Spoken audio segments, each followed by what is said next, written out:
మనము తప్పుడు బోధలకు వెళ్ళకూడదు కదా. ఆ? ఇక్కడ కొద్దిగా అక్కడ కొద్దిగా మనం వినటానికి వెళ్ళకూడదు.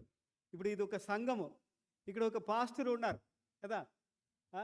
వారే మీకు అపోస్తులు లాగా ఒక క్రమ పద్ధతిలో మనము వెళ్ళాలి. అందుకే అపోస్తుల బోధ. ఈ 12 మంది అపోస్తులు ఉన్నారు కదా, వారు ఏం చెప్పారో వీరు విన్నారు కదా. శిష్యులు కావాలంటే మనకు గురువు ఉండాలి.